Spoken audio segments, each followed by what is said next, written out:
Hi all, అందరూ బాగున్నారా? So ఈరోజు మనం క్యాష్ ఫ్లో స్టేట్మెంట్ గురించి నేర్చుకుందాం. అసలు క్యాష్ ఫ్లో స్టేట్మెంట్ అంటే ఏంటి?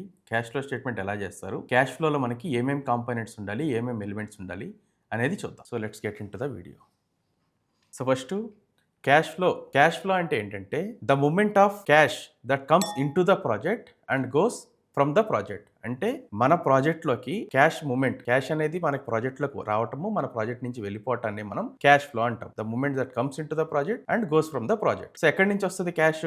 సో మనం ఒక కన్స్ట్రక్షన్ కంపెనీలుగా మనం వర్క్ చేస్తున్నాం. సో కన్స్ట్రక్షన్ కంపెనీగా వర్క్ చేస్తే మనకి కంపల్సరీ ఆ ప్రాజెక్ట్ ఎవరైతే మన దగ్గర నుంచి కట్టించుకుంటారో వాళ్ళు ఒక బిల్డరో, డెవలపరో ఆర్ సమ్ క్లయింట్ ఉంటారు. సో మనం వాళ్ళ కోసం ఆ వర్క్ చేస్తున్నాం కాబట్టి మనం ఆ ప్రాజెక్ట్ కట్టించే కొంది ఫేజ్ వైజ్ మనం రన్నింగ్ బిల్ పెడితే మనకి ప్రాజెక్ట్ లోకి క్యాష్ అనేది వస్తుంది. మనం ఎగ్జిక్యూట్ చేసిన ఐటమ్ కి అగెనిస్ట్ గా మనకి పేమెంట్ అనేది రిలీజ్ అవుతుంది. సో దాన్నే మనం క్యాష్ ఇన్ఫ్లో అంటాం. Then cash out flow. So cash out flow మనం ఎందుకు స్పెండ్ చేస్తాం? ప్రాజెక్ట్ లో క్యాష్ మనం పెట్టుకున్న ఎంప్లాయీస్ కి సాలరీస్ ఇవ్వటం కానీ, మనం పెట్టుకున్న లేబర్ కి వేజెస్ ఇవ్వటం కోసం కానీ, మనం కొన్న మెటీరియల్ కి మనం పేమెంట్ ఇవ్వటం కానీ. సో మనం ప్రాజెక్ట్ నుంచి బయటికి స్పెండ్ చేసేదాన్ని క్యాష్ అవుట్ ఫ్లో అంటాం. సో ఓవరాల్ ఈ మూమెంట్ ఆఫ్ క్యాష్ ని ప్రాజెక్ట్ లోకి రావటం, ప్రాజెక్ట్ నుంచి వెళ్ళటాన్ని మనం క్యాష్ ఫ్లో అంటాం. సో అసలు క్యాష్ ఫ్లో ఎలా చేస్తారు? క్యాష్ ఫ్లో స్టేట్మెంట్ లో మనం ఏమేమి ఉండాలి చూద్దాం. సో ఫస్ట్ ఇదండి ఫార్మాట్. సో దీంట్లో మనం క్యాప్చర్ చేయాల్సిన ఏంటి అంటే name of the contractor. So first మన కాంట్రాక్టింగ్ ఏజెన్సీ యొక్క నేమ్ అనేది ఇక్కడ మనం క్యాప్చర్ చేస్తాం. తర్వాత purchase order or work order అంటే నథింగ్ బట్ మనకి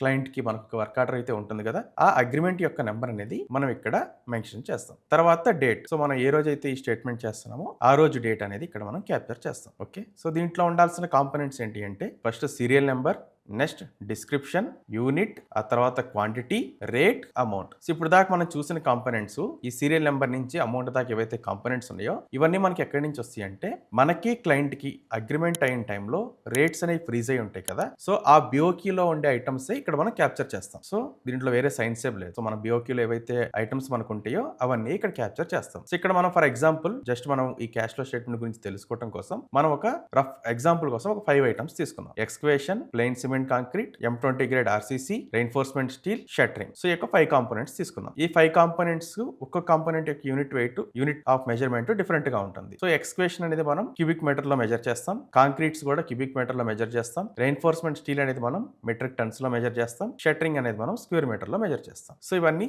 టెంటేటివ్ గా మనం ఏదో క్వాంటిటీ, రేట్, అమౌంట్ అనేది అరైవ్ అయ్యాం. ఓవరాల్ ఈ ప్రాజెక్ట్ వాల్యూ అనేది మనకి 19.75 crores. సో ఇక్కడ నుంచి మనం నెక్స్ట్ ఇంపార్టెంట్ మన బిఓకి మన దగ్గర ఉంది. నెక్స్ట్ మనం క్యాష్ ఫ్లో స్టేట్మెంట్ చేయాలంటే మనకి అవసరమైన నెక్స్ట్ ఇంపార్టెంట్ కాంపోనెంట్ అనేది షెడ్యూల్. సో ప్రాజెక్ట్ షెడ్యూల్ అనేది మనకి ఇంపార్టెంట్. సో ప్లానింగ్ మేనేజర్ మనకి షెడ్యూల్ చేసిస్తారు. సో ఇచ్చిన షెడ్యూల్ ప్రకారం మనకి ఇక్కడ ఈ ప్రాజెక్ట్ కంప్లీట్ చేయడానికి మనకున్న డ్యూరేషన్ వచ్చేసి 1st of February నుంచి 31st of May దాకా. ఓవరాల్ గా 4 months అనేది మనకి ప్రాజెక్ట్ డ్యూరేషన్ అనేది ఉంది. సో 4 months లో కూడా యాక్టివిటీ టు యాక్టివిటీ అంటే ఎక్స్కవేషన్ మనం ఏ టైంలో చేయాలి, ప్లెయిన్ సిమెంట్ కాంక్రీట్ ఏ టైంలో చేయాలి, ఆర్సీసీ ఎప్పుడు చేస్తాం, స్టీల్ ఎప్పుడు చేస్తాం, షట్టరింగ్ ఎప్పుడు చేస్తాం. సో ఈ 4 months ని మనం షెడ్యూల్ ప్రకారం మళ్ళీ బైఫర్కేట్ చేసుకోవాలి. సో ఇక్కడ ఈచ్ కాంపోనెంట్ కి మనకి ఒక్కొక్క షెడ్యూల్ వచ్చింది. సో ఎక్స్కవేషన్ అనేది మనం 1st February స్టార్ట్ చేసి 15th February కంప్లీట్ చేస్తున్నాం. సో 15 days లో మనం ఎక్స్కవేషన్ యాక్టివిటీ అనేది కంప్లీట్ చేస్తున్నాం. Next PCC. సో పీసీసీ అనేది మనం ఎక్స్కవేషన్ కంప్లీట్ అయిన తర్వాత next day 16th of February start చేసి ఇది టెంటేటివ్ గా 1 month అనేది మనకు డ్యూరేషన్ పడుతుంది.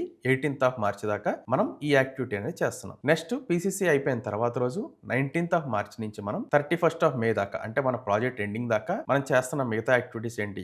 Concrete, steel, shuttering. ఈ 3 అనేవి మనకి ప్యారలల్ యాక్టివిటీస్. సో ముందు మనం స్టీల్ కట్టి షట్టరింగ్ అయినా పెట్టాలి కొన్ని ఐటమ్స్ కి, ఆ తర్వాత కాంక్రీట్ లే చేయాలి. లేదు స్లాబ్ లాంటి ఐటమ్ కనుకోండి, ముందు మనం షట్టరింగ్ పెట్టి తర్వాత స్టీల్ టై చేస్తాం, ఆ తర్వాత కాంక్రీట్ వేస్తాం. ఏదైనా ఈ 3 ఐటమ్స్ అనేది ఒకేసారి ప్యారల్ గా జరుగుతాయి. సో ఈ 3 డ్యూరేషన్ అనేది మనం 19th of March నుంచి 31st of May దాకా తీసుకున్నాం. సో ఇట్లా మనకి షెడ్యూల్ ప్రకారం యాక్టివిటీ వైజ్ మనం ఆ షెడ్యూల్ ని బైఫర్కేట్ చేసుకున్నాం. నెక్స్ట్ ఇప్పుడు ఫైనల్ గా క్యాష్ ఫ్లో స్టేట్మెంట్ ఎలా చేయాలి చూద్దాం. సో ఇక్కడ మన డ్యూరేషన్ ఎంత? మనం 4 months డ్యూరేషన్ అనుకున్నాం ప్రాజెక్ట్. సో 4 months కాబట్టి మనం month 1, month 2, month 3, month 4 different months మనం ఇక్కడ తీసుకున్నాం. సో ఓకే, ఇప్పుడు ఫస్ట్ యాక్టివిటీ మన యొక్క ఫస్ట్ యాక్టివిటీ ఏంటి? ఎక్స్కవేషన్. సో ఈ ఎక్స్కవేషన్ అనే ఐటమ్ మనం ఎప్పుడు చేస్తున్నాం? 1st of February to 15th of February. అంటే ఏ టైంలో మనం వర్క్ చేస్తున్నాం? ఫస్ట్ మంత్ మన ప్రాజెక్ట్ స్టార్ట్ అయినాక ఫస్ట్ మంత్ లోనే ఈ యాక్టివిటీ అనేది కంప్లీట్ అయిపోతుంది. సో ఈ ఎక్స్కవేషన్ రిలేటెడ్ ఓవరాల్ గా మనకున్న అమౌంట్ ఎంత?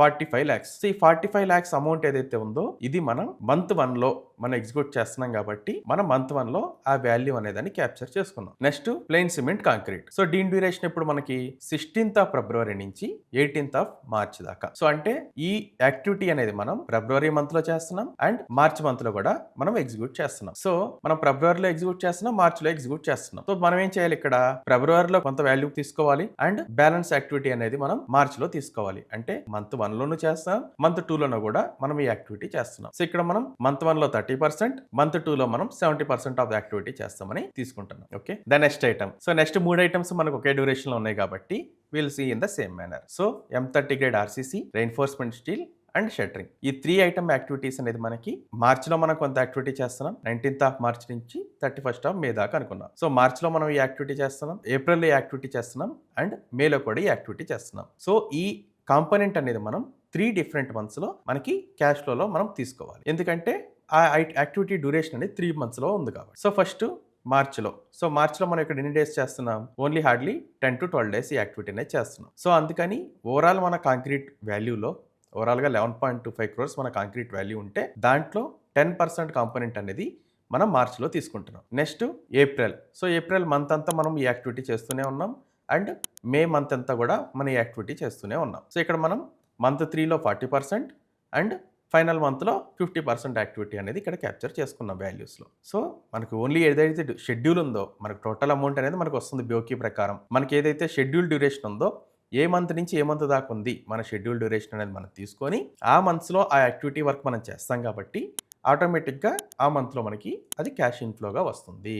సో మనం మార్చ్లో అంటే 2nd మంత్లో, 3rd మంత్లో, 4th మంత్లో మనం ఈ యాక్టివిటీస్ అనేది చేస్తున్నాం కాబట్టి మనం ఇలాగా బైఫర్కేట్ చేసుకున్నాం. సేమ్ మనం ప్యారల్ యాక్టివిటీ అన్నాం కాబట్టి సేమ్ నెక్స్ట్ 2 ఐటమ్స్ కూడా రెయిన్ఫోర్స్మెంట్ స్టీల్ అండ్ షట్టరింగ్, ఈ 2 ఐటమ్స్ కూడా మనం month 2nd, month 3rd and month 4thలో మనం సేమ్ అలాగే 10%, 40% అండ్ 50% మనం క్యాప్చర్ చేసుకున్నాం. సో ఇది ఓవరాల్గా చూసుకుంటే మనం ఓవరాల్ 19.72 crores టోటల్ ప్రాజెక్ట్ వాల్యూని మంత్ 1లో మనం 63 lakhs ఎగ్జిక్యూట్ చేస్తున్నాం, మంత్ 2లో మనం 2.28 crores ఎగ్జిక్యూట్ చేస్తున్నాం, మంత్ 3లో 7.47 crores ఎగ్జిక్యూట్ చేస్తున్నాం అండ్ మంత్ 4లో 9.33 crores అనేది ఎగ్జిక్యూట్ చేస్తున్నాం. So this is how cash flow statement is been prepared. So ఇలాగే మనకి ఏవైతే కాంపోనెంట్స్ ఉంటాయి మనకి ప్రాజెక్ట్లో 100 కాంపోనెంట్స్ ఉండొచ్చు, 200 కాంపోనెంట్స్ ఉండొచ్చు, 10 కాంపోనెంట్స్ ఉండొచ్చు. మన స్కోప్లో మనకున్న కాంపోనెంట్స్ ఏవైతే ఉన్నాయో ఆ కాంపోనెంట్స్కి మనం ప్రిపేర్ చేసుకున్న షెడ్యూల్కి మ్యాచ్ చేస్తూ మనం ఇలాగా క్యాష్ ఫ్లో స్టేట్మెంట్ అనేది చేయాలి. So thank you. సో మీకు ఈ క్యాష్ ఫ్లో స్టేట్మెంట్ అర్థమైంది అనుకుంటున్నాము. ఓకే, సో ఫర్దర్ వీడియోస్ కావాలంటే మళ్ళీ చూడండి మన ఛానల్ని. నెక్స్ట్ వీడియోలో కలుద్దాం.